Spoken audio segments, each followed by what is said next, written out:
Well, hello, my friend. How are you? I'm doing good. How was your week? How's everything going? I know things are busy for you as there's a transition going on, and just thinking about you and wondering if you're doing okay. I'm still in a sea of boxes. I try to organize my kitchen and nothing fits. So I just give up. I just throw it and then I walk away and I leave. So I'm not really getting anywhere. And you come back expected to be done.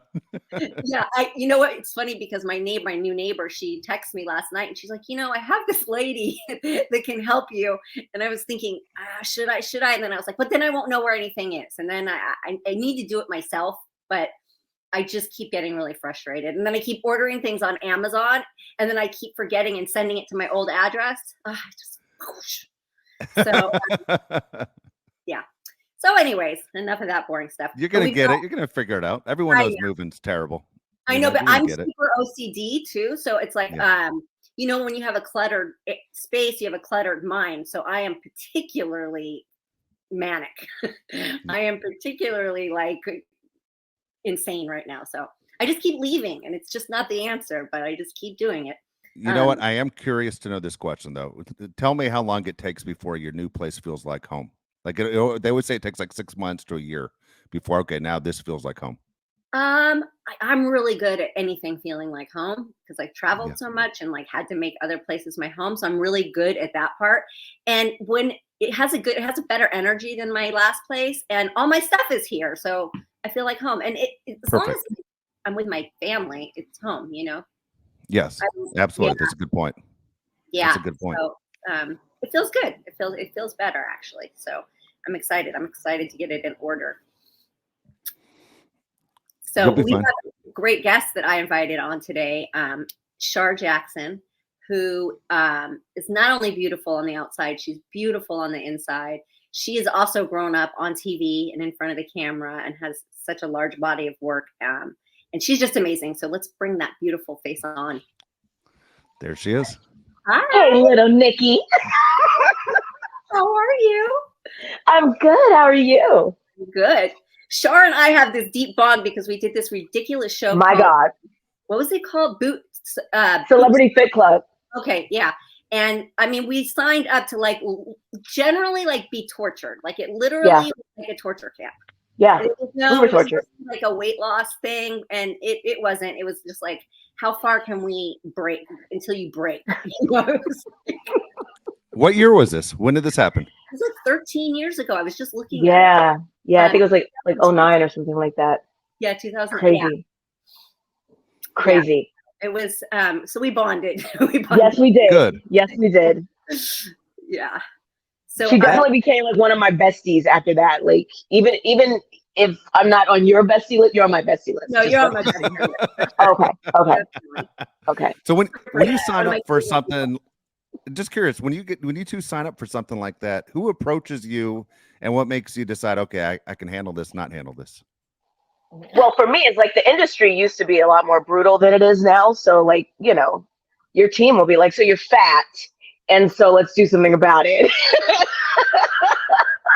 That's kind of how it went down for me, And the saddest thing was Nicole and I were probably 10 pounds over normal Hollywood weight. And so, for that, it was well, you guys need to work out 10 hours a day and do this 9-week boot camp and almost die. So sleep deprivation. It was making us hike up mountains carrying huge boxes while they were spraying us with a fire hose. It was insane. For me, the most the craziest part about it for me was the emotional stuff, because I was going through a really crazy time in my life where, I'd broken up with my ex and there was some crazy stuff in the media, blah, blah, blah, blah, blah. And then I was okay, I'm going to do this show, get my body back, get me back, start dating again. And it's going to be awesome. This is about me. And then I get there and my ex is there. I was really? This is what we're going to do? No way. Yeah. Really? That was rough. I know. I felt for you. I was this is a mess. This is really? It's just it'll be my time. Yeah, they set us up for failure completely. Oh my goodness. Shar, it's Kevin Federline, right? And Shar had this horrible split. And then they're putting them together in this camp. And then meanwhile, they had their winners picked out because they're putting them up in like this apartment building where it's like next to Whole Foods and there's a gym, and like all they get to do when they're not on set is work out, and like everybody else goes back to normal life, right? Yeah. They're like set up in this like spa to work out. It just, yeah. And that was crazy. And I want to say we were the last season because like, how do you get any crazier than what you did to us? Yes. Where was the location? Where did they have you? Oh God, we were up at what is that? Passaic? Is that like up that way, right? Yeah, like in like this valley, like just out in the valley. We were literally in the middle of nowhere. There were in the middle of nowhere. There were wild horses out there. It was like, wow. You couldn't see anything. There was just mountains, and they'd be like, climb to the top of that one. And it was way out in the valley. Out in the middle of nowhere. They secretly wanted us to die. I'm convinced. I know. That would have been good. It would have been good. The ratings, I mean, come on.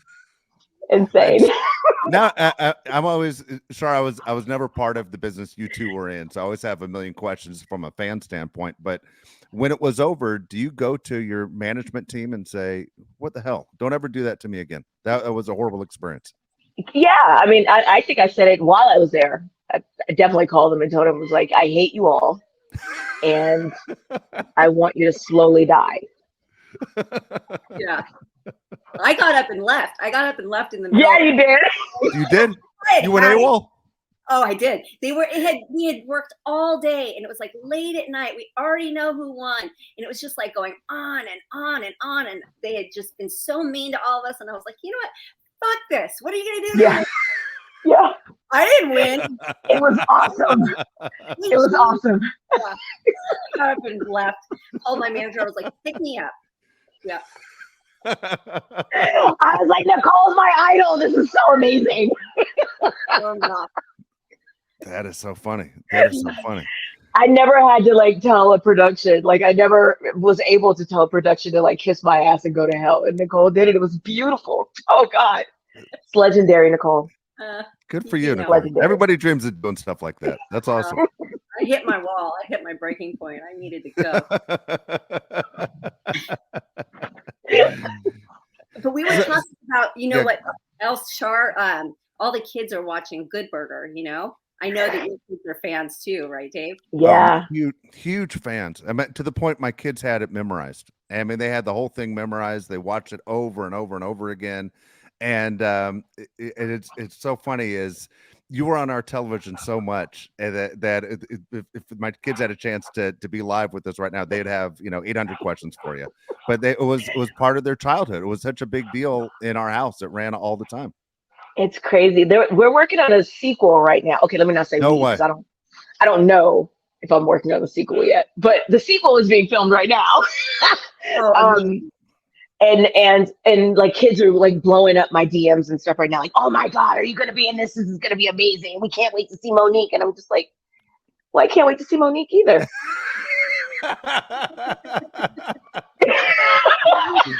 I love this for you. And you look exactly the same, bitch.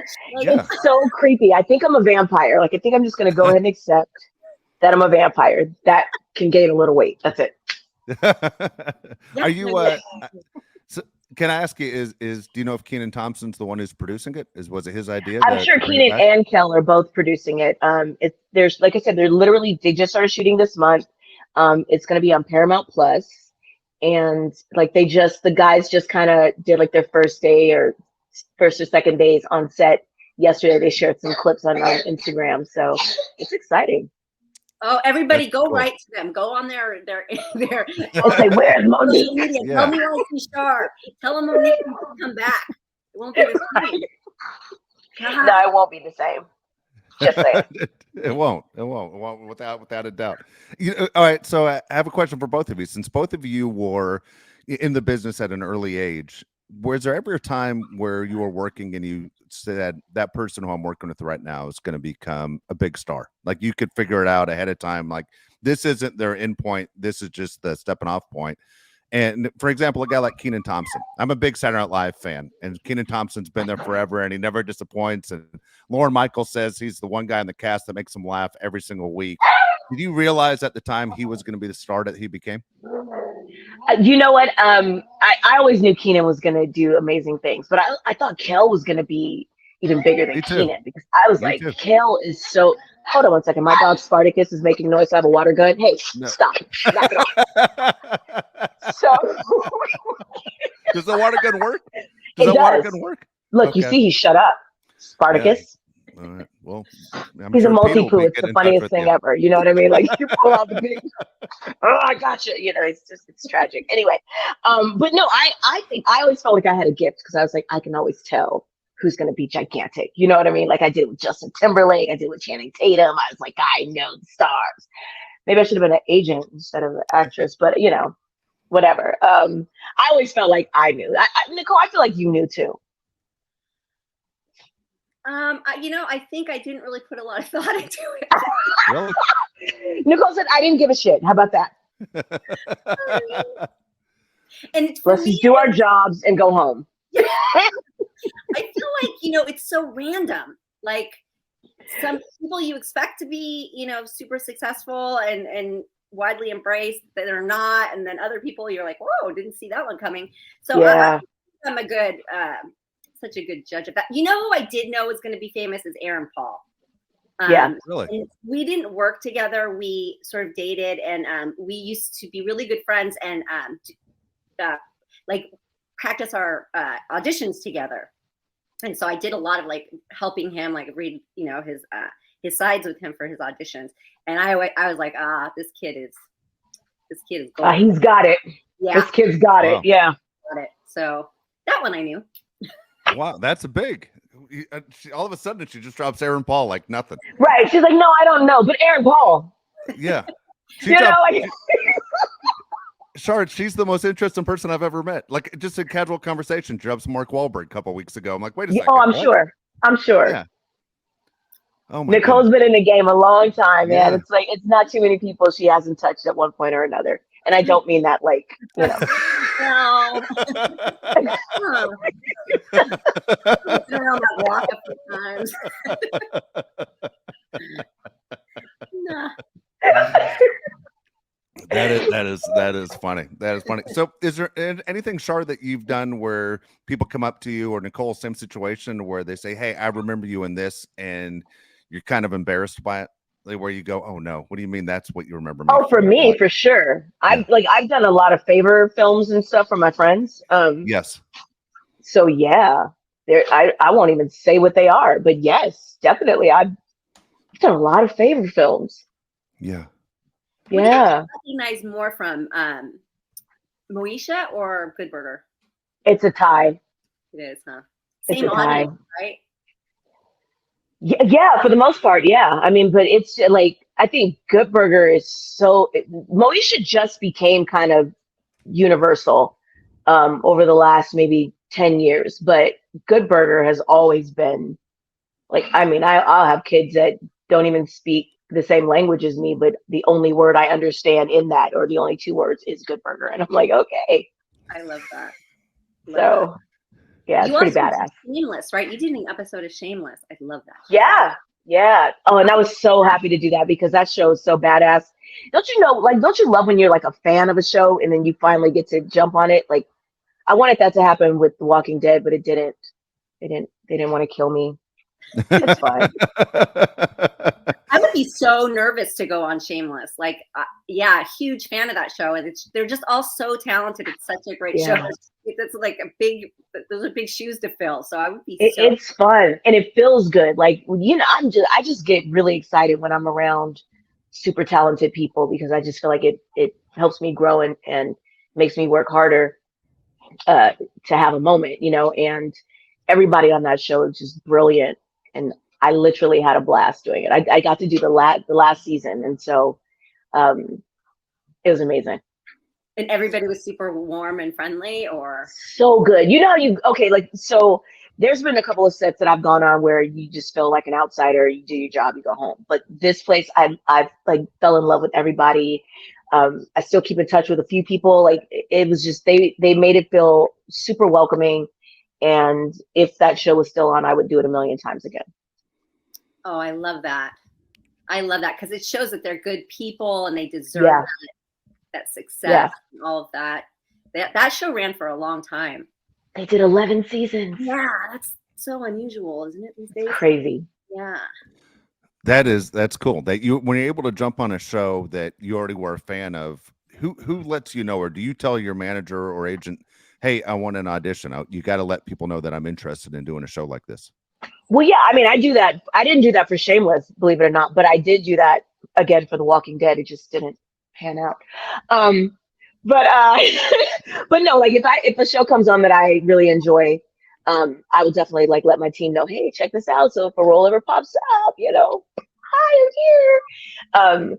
One production that I did that for, and it was one of the hardest auditions I ever did in my life, but I did get to audition, and I actually did book the job, but then couldn't do it because I lost my voice. I was in love with the theater production Wicked, and like I was like in love. Like I listened to the soundtrack every day. Like I made all my kids sing it constantly. I made them pick characters to be, and we'd act it out. Like it was insane. And so I remember I told my my team, I was like, you know, oh my God, dude, I would die to do Wicked, you know, and they were like, okay, well, yeah, let's see. And at the time, I know like the casting people, they were like, oh, well, Char's like a tabloid person. Like, I don't know. We want to see her or whatever. And so they didn't see me for like a year and a half. And I just was like making my team, no, make them see me. I don't. So my manager at the time, like, was like, all right, I'm going to put it all on the line. We get you this audition. They finally like, fine, we'll see her, whatever.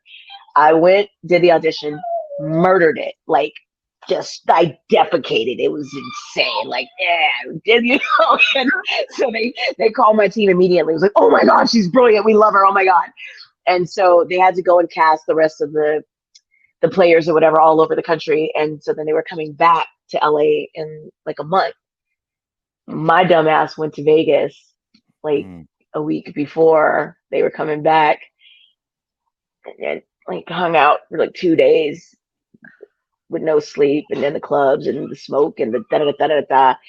Lost my voice. So when they came back to do rehearsals with the whole like cast, like to see if everybody gelled, my voice was gone. Oh my goodness. Oh.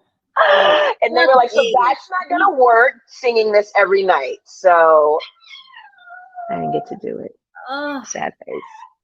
That's heartbreaking. No, I'm so sad. We were talking about singing. Shar is a great singer, and she was in a group and everything. Like she's one of those that is multi-talented. I was telling Dave I am not, and yeah, neither am I. Yeah, I'm always amazed of people who can act and can sing and play an instrument and dance, and I can't do any of those things. You can you do it all? Can you play an instrument too? Yeah, I play the drums and the piano now. Really? But I'm a beast on the drums. What? Woo! I think female drummers, that's like one of the sexiest things ever. And so I was sexy. I was a She Lee fan. Yeah, me too. Yeah. Yeah, gosh. See, I'm jealous, Nicole, of the people who have this kind of talent. We were just talking last week about Jamie Foxx and Justin Timberlake and people that can do it all. They can act, they can do everything, and they're so good at everything they do. I didn't realize you were in the same boat. I'm extremely jealous. Put me in a boat with Jamie and Justin, honey. I'll ride that boat. Yes, I will. So Shar, because I know Nicole's story that her parents, got her in at an early age, and she wasn't really ever. No offense, Nicole, you weren't ever a struggling actor. You kind of were born right there on third base. Like you were born to hit a triple, and you were set. Who got you involved in pursuing the entertainment career? I mean, it happened really young. I think I was like 3 years old. My mom was out at a mall or something, and someone came up to her and was like, "Oh my God, your kid's adorable. You should put her in commercials." And then my mom was like, "Okay," and that just kind of happened. I did like probably about 200 commercials in my early career, and then finally transitioned to TV probably around 9 or 10. So here's my mom. Just for a background, if I'm not mistaken, I know Nicole's a Southern California girl. I'm a Southern California guy. You were back east, though, weren't you? Well, I was born in Boston, but my mom's family was all here in LA. Like my mom's from LA. And Okay. so, but she was in the military. So I was born in Boston. Um, but I've been here since I was 3. Okay, so I was wondering how you jumped into the commercial game being in Boston, but you were actually here when you got discovered. Yeah. Got it.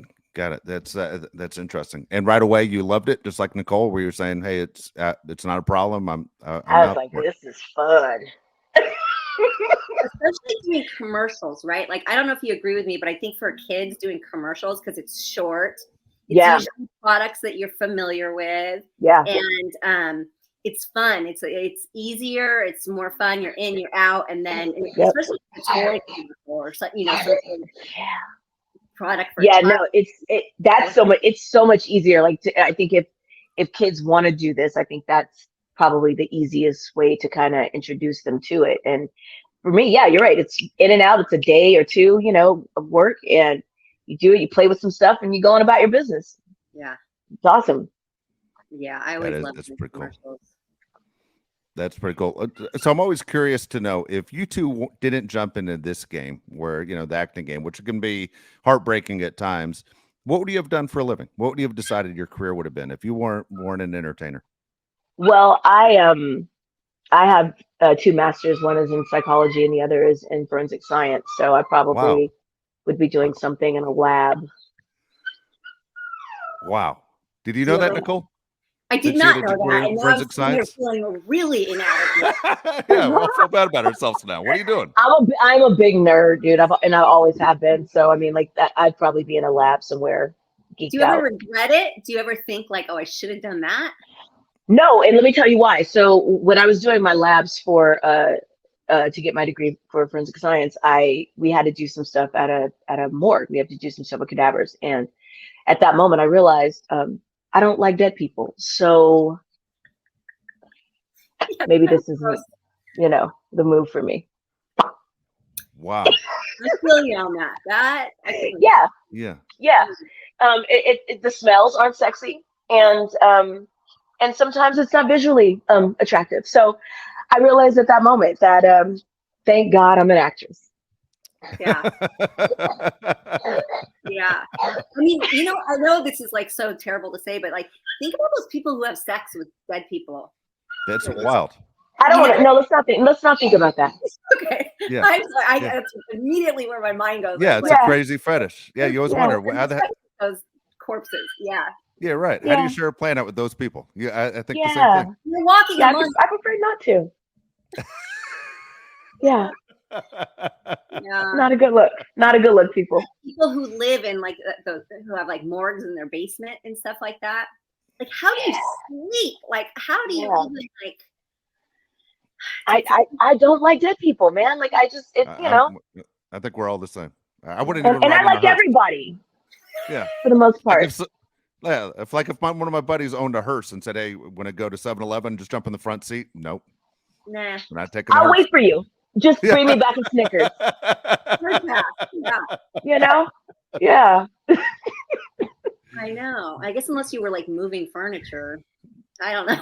No, I don't even want to do it there because then I don't want that in my house. Yeah. I'm with her 100%. So Yeah. I'm with you on that one. So I got to ask you about another show you were on, and you had a chance to be on the Bernie Mac show. And I was a huge Bernie Mac fan. And can you talk about that experience? Bernie Mac? He was great. Like, I'm still disappointed. I'm still sad he's not alive.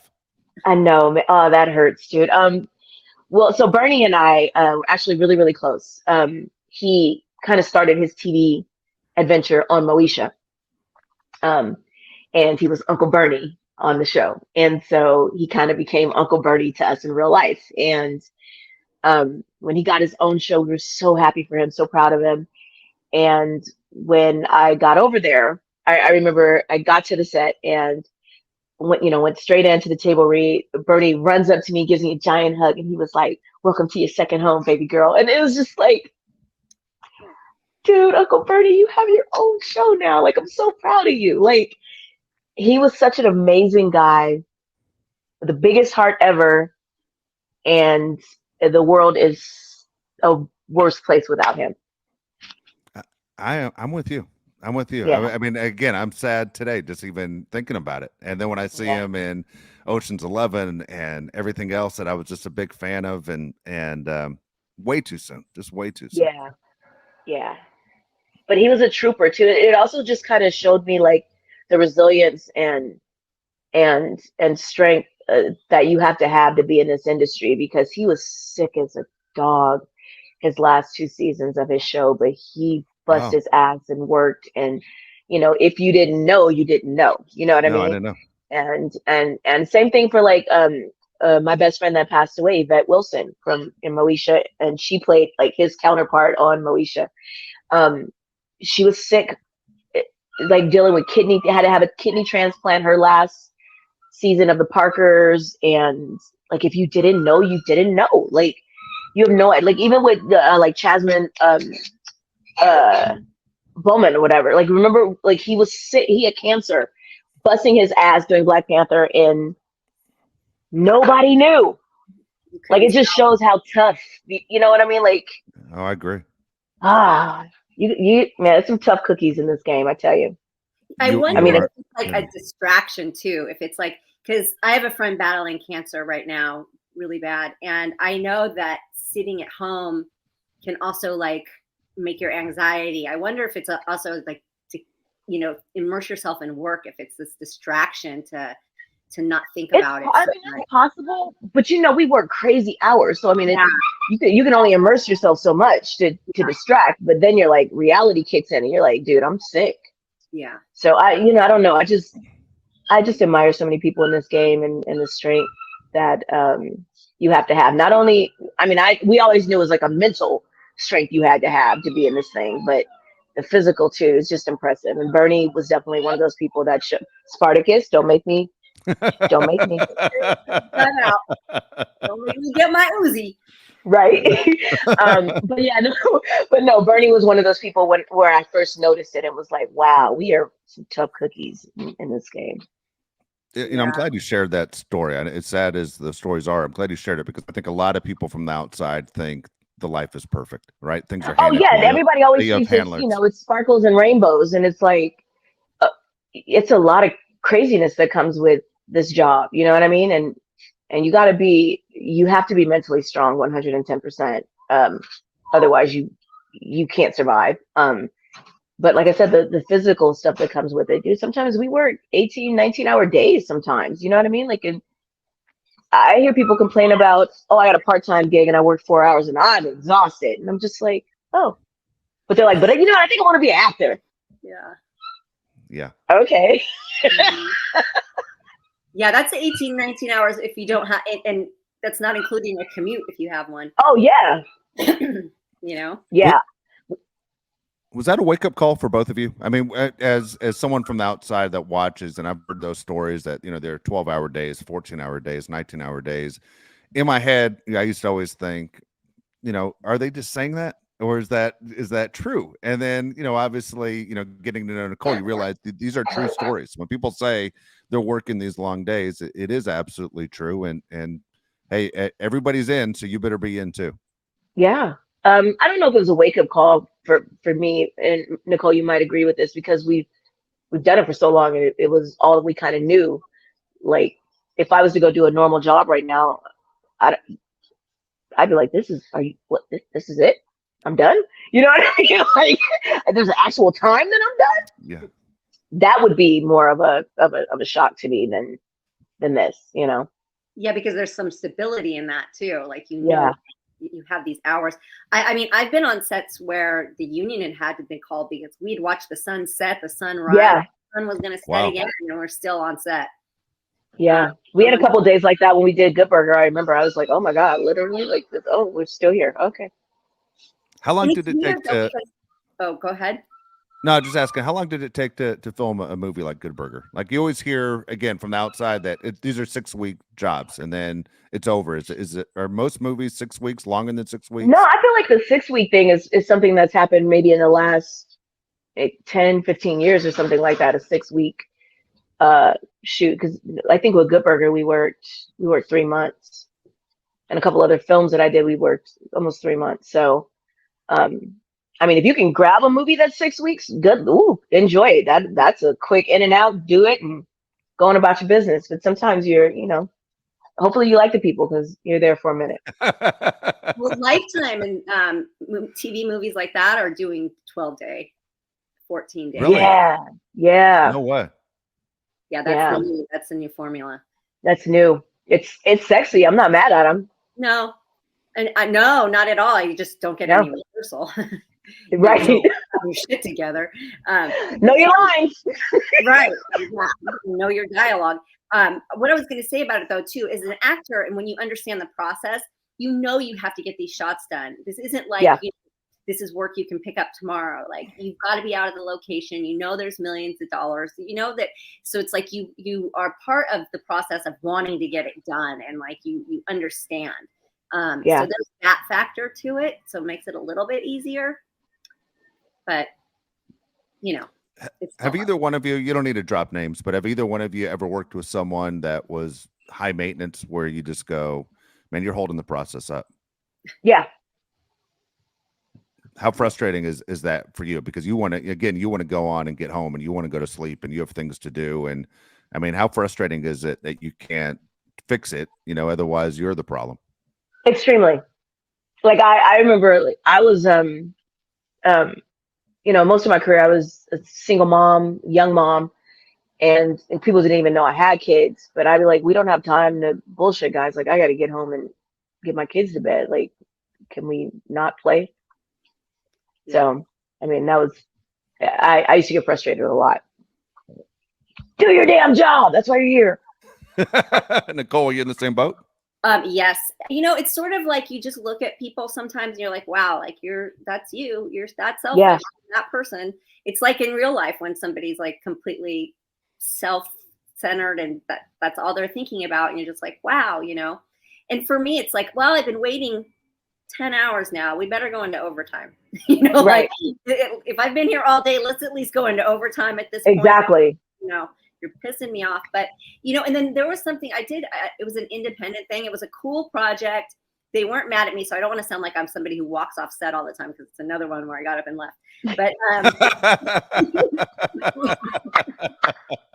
Nicole, the rebel. I know. Well, so we were working and I was supposed to do a day on this project, right? So I shot my scene. We did it all. It was all during the day. And then I'm back at like base camp, which was farther. It was a drive from the set. And it's like going into nighttime and it's like getting into the morning hours. And the next day was Halloween. And my daughter's at home and she's expecting me to get her ready for a Halloween parade at school the next morning. And I was like, they only need me for like in the background of the scene for continuity. And I was like, they can shoot around it. Right. Like, a little note. And I was like, yeah. You need me. Don't ever know. It's fine. At this point, and I had been there for so long. It's not like I was, and they didn't need me, so I just like snuck off to my car. There was nobody around. Did they jump on you later when you came back?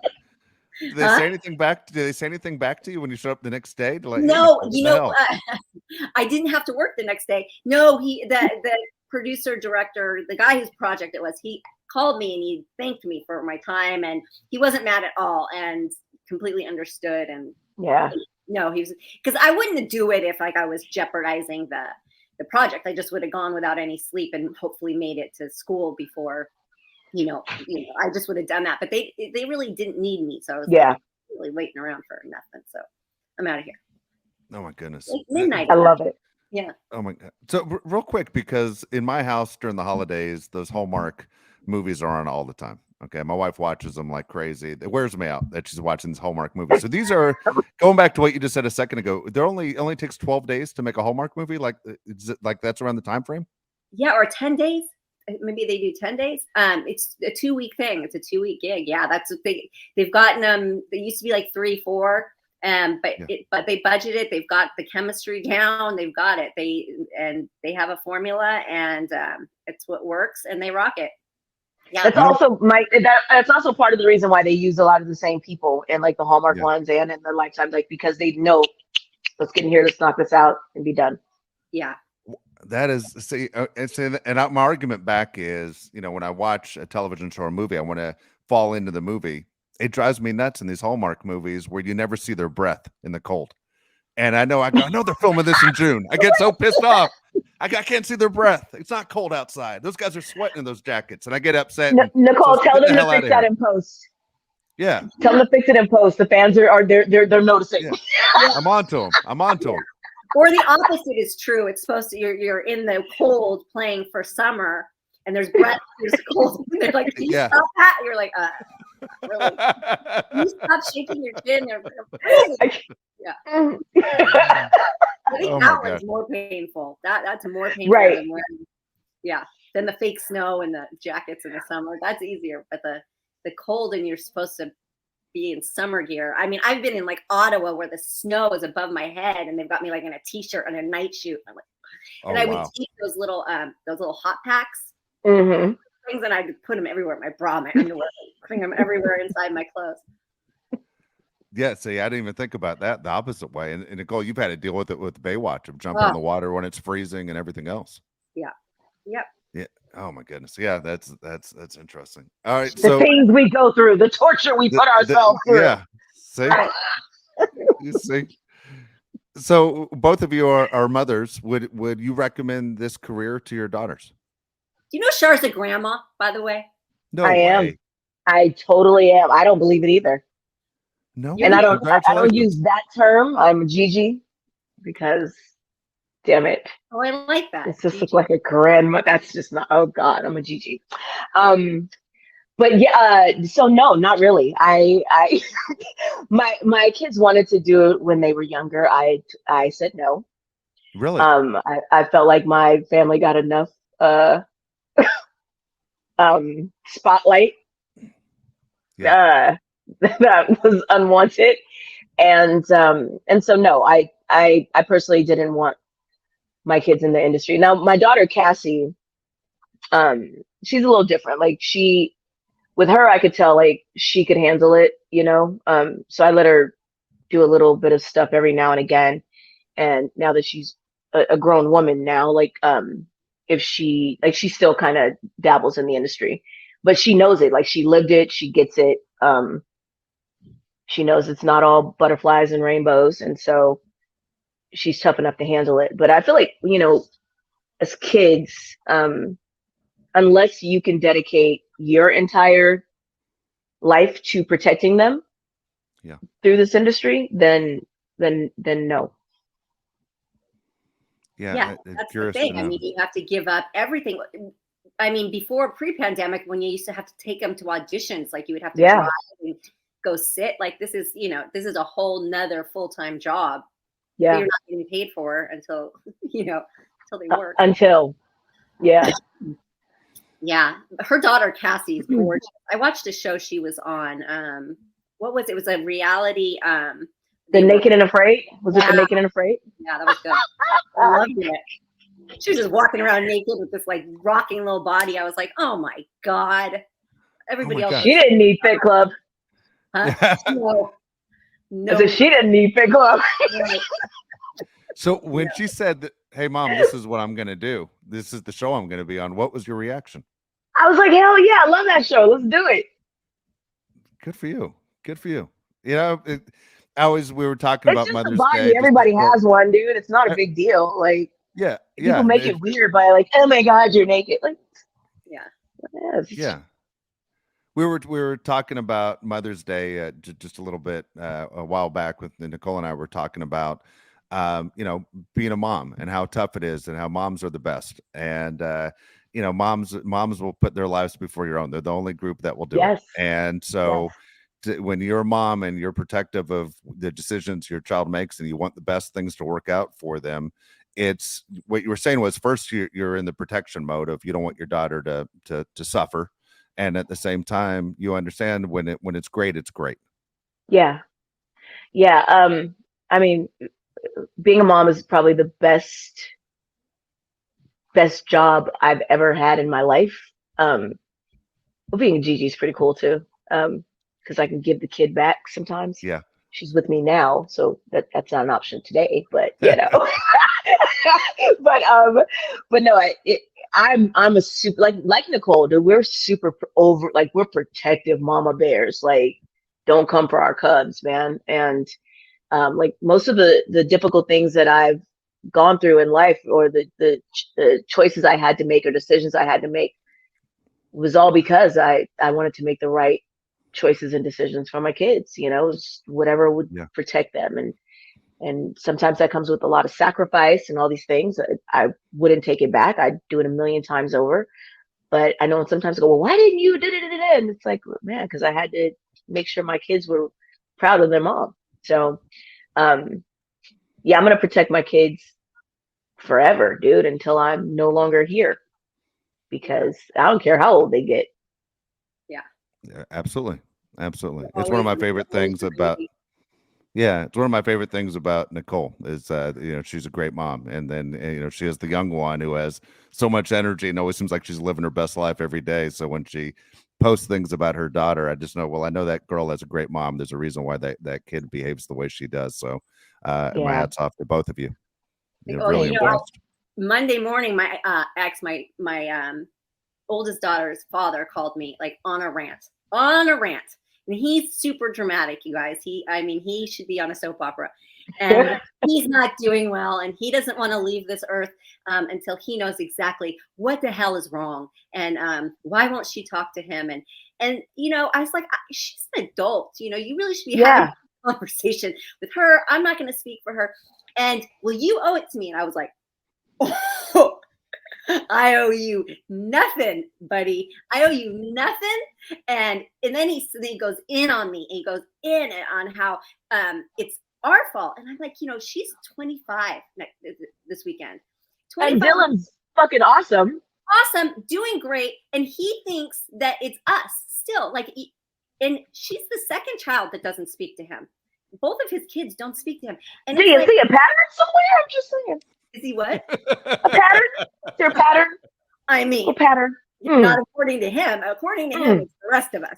And I got to tell you, when he started going in on her, I started shaking so bad, you guys. I was shaking. Like, you can call me every name in the book. You can dredge up all that trauma, because he put me through hell. We went to court for 5 years. And I did mortgage refinance properties to pay these lawyers. It was horrible.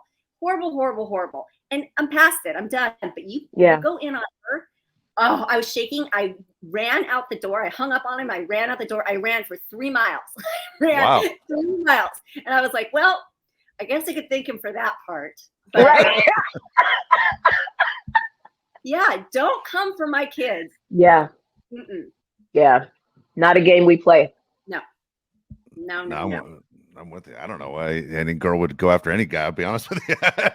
I say to my wife all the time, I go, look, I'm as good as I get. You and I both know I'm not that good. So I don't know why anybody would date any of us. I'll be honest with you. We're all a mess. We don't deserve the women we get. You're handy around the house sometimes, aren't you? No, you beat ladders? No, I change a light bulb and I put my arms up in there like I'm Rocky. I'm super excited I could change a light bulb. No, I don't cook and I can't do anything around the house. That's it. I don't know what to tell you. I don't fall in the category of being one of the great ones either. I'm just a nice guy. That's about it. Hey, sometimes that's all we need, man. I'm gonna be honest with you. That's it. Yeah. Oh my goodness. You need to give yourself some credit, Dave, because there's not a lot of nice ones and they're not helpful. So thank you. Yeah, I appreciate it. Shar, this has been a blast. We appreciate your time. Thank you so much for sitting down with us. Thank you. And congratulations to the grandmother. I had no idea. Yeah, man. Yeah, there you go. Well, you don't age, so who would know? Who would ever know? Holy vampire, cow. Like I said. Vampire. And we got to get you on Good Burger to get in the second one back. Yeah, everybody go. I'm not kidding. Please.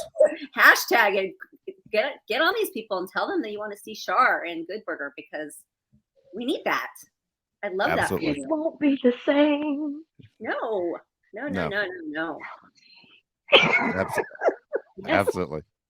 Yeah, let them know. Well, I adore you guys. Thank you so much for having me. Nicole, 1,000 Steps is calling our name sometimes in the near future. Oh, yes. I went back there once, actually. And you didn't call me? No, I know. Listen, I was lucky I got myself there. It was a should I turn back now moment. the whole way there. Yes, let's do that because I need that in my life. You need that. Plus, I miss you, and I want to spend some time with my friends. So I know, same. That's Love awesome. you. Oh. That's awesome. Take care. Bye, Mama. Have a good day. all right, guys, bye. Bye-bye. That was really cool. That was Isn't cool. she great? Yeah. She is So great. I know. Yeah. When she dropped it, she was a grandmother. I was like, oh, you dropped it. I was surprised because she, as you said, she doesn't age. She looks so great. And then it's funny is I think like Whoopi Goldberg is like a grandmother, like a great great grandmother. And you're like, well, how can that, how can that be? She looks so good. And Whoopi Goldberg, did a great job as far as aging and everything else. Yeah. I got a Whoopi Goldberg story for you. All right. Oh, Just kind of sure. an entertainment story. This is one of those where I think the average person who's a fan of entertainment, like I am, that was never in it. So I was a broadcaster covering the Lakers for a number of years. And one day after a game in the hallway, before there's a 10-minute like cooling off period before the players come out of the locker room and you can go talk to the players. And Denzel Washington is outside in the hallway. And Denzel Washington starts talking to me. And in my mind, I'm like, oh my gosh, it's Denzel Washington. It's like 1994. And, he's a huge star. And in my head, I'm a huge fan. And I'm like, I can't believe Denzel's talking to me. My head is just spinning. And I can feel somebody on my shoulder trying to jump into my conversation. So I take a step to the right and I block them off. And then I could feel it again. And I keep blocking the person off, like almost doing a full circle. And finally, a hand goes on top of my shoulder, and it's Whoopi Goldberg. And she says, honey, if I had Denzel's attention, I wouldn't let it go either. And I was so embarrassed that she was just trying to jump in. She's an Academy Award winner. I'm just a goof, gonna ask. I'm gonna ask, she called me out, and it was embarrassing, but at the same time, it was like, oh my God, there's a major star. Boom, there's a major star that I'm not letting get to Denzel Washington. And from that point on, I got to be honest with you, Denzel, every time he would see me, would talk to me. Him and his family were so nice, and went on for years that we just became friends. Even when when Denzel wasn't there and his wife and his kids were there, they would come up and talk to me. And now his son's become a big time actor. And but it was kind of crazy that I was such a jerk to Whoopi Goldberg. I didn't know it. I didn't realize I was basically boxing her out the whole time. I love that. And she's like amazing, right? She does amazing things for people. She does. She's such a giver. So you missed out on talking to her. I know. At the time, I was in my early 20s, and so it's funny. Now, here's one of the things I always think about. I don't know if I've ever said it on the show or said it to you, but there's a line that you spend half your life trying to figure out the person you're going to be, and once you figure that person out, you live the second half of your life of being that person. So I feel I second half of my life, I try literally to make other people's lives better. I get the most out of that. And so whether it's helping kids or helping a neighbor or whatever, I try and be the nicest guy I can be to make someone else's life better. And that's what I get the most out of. And I don't know if I was that guy at 23, 24. I think I was just trying to figure out who I was, trying to find my way in the world. And now I'm completely content, of when you wake up in the morning, of who you are and what you want to do with your day. Well, because you're a successful human. That is good to hear. I credit. 23, I mean, like I look at my daughter who's 20, she's going to be 25 this weekend. And I'm like, how did she have it so together? Like, God, I was not that aware in any way, shape, or form. I wasn't that responsible. I wasn't any of those things. Well, I guess that was my turning point, because that's when I got pregnant. I got pregnant at 25. But up until then, like I was a mess. And I look at her, she's like so emotionally mature and just everything. She goes to work and she's constantly being promoted and she supports herself and she's got this beautiful apartment. And I'm just like, wow, but up until then, I mean, you're supposed to be selfish, right? That's the only time you can be selfish. I think you are. I think you kind of need to show a little bit of strength and get to where you want to be. You can't be walked over. You don't want to be a pushover. It's one of my biggest turnoffs of people that are pushovers. You've let continuing bad things happen to them over and over because they allow it. But you mentioned your daughter. I feel the same way about my son Josh, as far as he's. I'm sure you feel the same way. Boy, he just seems so smart and he's funny, and And I'm thinking in my mind, would I be friends with him? If we're the same age, would we be friends? And 100%, I would choose him as a friend. I don't know if he would choose me as a friend, but yeah, I would be saying that's the kind of guy I would want to hang out with because he's a good guy and he has all the qualities that I like. And so, as a parent, it makes me feel good, and you should feel good too that you raised your daughter to be that way, to be motivated and be a self thinker and to really take charge of her life. And your daughter sounds like she's done that. I mean, I think She it's a has. lot of it goes back to you.